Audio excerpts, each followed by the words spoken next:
ಮತ್ತೆ ಒಂದು 150 ಎಕರೆ ಕ್ಯಾಶಿಯೋ. ಏನಪ್ಪ ಇದು ಕಥೆ? ಅವ್ರ ಗೋಡನ್ ನೋಡಿದ್ರೆ ಅಷ್ಟಲ್ಲ ಇಷ್ಟಲ್ಲ.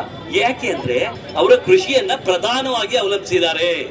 ನಾವು ಏನ್ ಮಾಡಿದೀವಿ ಅಂದ್ರೆ ಕೃಷಿಯನ್ನು ಉಪಕಸಬಾಗಿ ಅವಲಂಬಿಸ್ಕೊತಾ ಇದೀವಿ. ನೋಡಪ್ಪ 2 ಎಕರೆ ಇದೆ, ಅದ್ ಮಾಡು ಇದ್ ಮಾಡು ಅದ್ ಮಾಡು ಇದ್ ಮಾಡು ಅಂತ ಪೇಟೆಗೆ ಹೋಗ್ತೇವೆ. ಅದು ಉಪಕಸಬು ಆದ್ರ ಆಯ್ತು ಹೋದ್ರಾಯ್ತು. ಆದ್ರಿಂದ ನಾವು ಅತಿ ಹೆಚ್ಚಿನ ಒತ್ತು ಕೊಡ್ತಕ್ಕಂಥ ಇವತ್ತು ಇಷ್ಟೆಲ್ಲ ಯಾಂತ್ರೀಕರಣ ಇರುವಾಗ ಲೇಬರ್ಸ್ ಪ್ರಾಬ್ಲಮ್ ಇಲ್ಲ, ಮತ್ತೆ ಒಳ್ಳೆ ಫರ್ಟಿಲೈಸರು, ಸರ್ಕಾರದ ವತಿಯಿಂದ ಎಲ್ಲಾ ರೀತಿಯ ಸಬ್ಸಿಡಿಗಳು ಸೌಲಭ್ಯಗಳು ದೊರೆಯುತ್ತೆ. ನಾವು 100ಕ್ಕೆ 100 ಪಾಲು ಕೃಷಿಕರಾದ್ರೆ ವ್ಯವಸಾಯಗಾರರಾದ್ರೆ ನಾವು ಬದುಕ್ತಿವಿ, ಈ ದೇಶನೂ ಕೂಡ ಅಭಿವೃದ್ಧಿಯನ್ನು ಕಾಡುತ್ತೆ ಇರ್ತಕ್ಕಂಥ ಮಾತನ್ನ ಹೇಳ್ತಾ ನಮ್ಮ ಅಧಿಕಾರಿಗಳು ಹೇಳಿದ್ರು ಬಹಳಷ್ಟು ಯಾಂತ್ರೀಕರಣಗಳನ್ನ ಪರಿಚಯ ಮಾಡಿಕೊಟ್ರು. ಈಗ ತಾನೇ ನಾವೆಲ್ಲ ನೋಡ್ದು ನಮ್ಮ ಸಾಹೇಬರು ಕೃಷಿ ನಮ್ಮ ಪಶುಸಂಗೋಪನಾ ಸಚಿವರು ಕೂಡ ಇದ್ರ ಬಗ್ಗೆ ದೀರ್ಘವಾಗಿ ಮಾತನಾಡಿದ್ರು. ನಾವು ಅದನ್ನೆಲ್ಲ ಸದ್ಬಳಕೆ ಮಾಡಿಕೊಂಡು ನಾವು ರೈತರಾಗಿ ಈ ದೇಶದ ಅಭಿವೃದ್ಧಿಗೆ ನಾಂದಿಯಾಗುವ ಎಂಬತಕ್ಕಂಥ ಮಾತನ್ನ ಹೇಳ್ತಾ ಇಷ್ಟು ಮಾತನಾಡಲಿಕ್ಕೆ ಅವಕಾಶ ಮಾಡಿಕೊಟ್ಟಂತ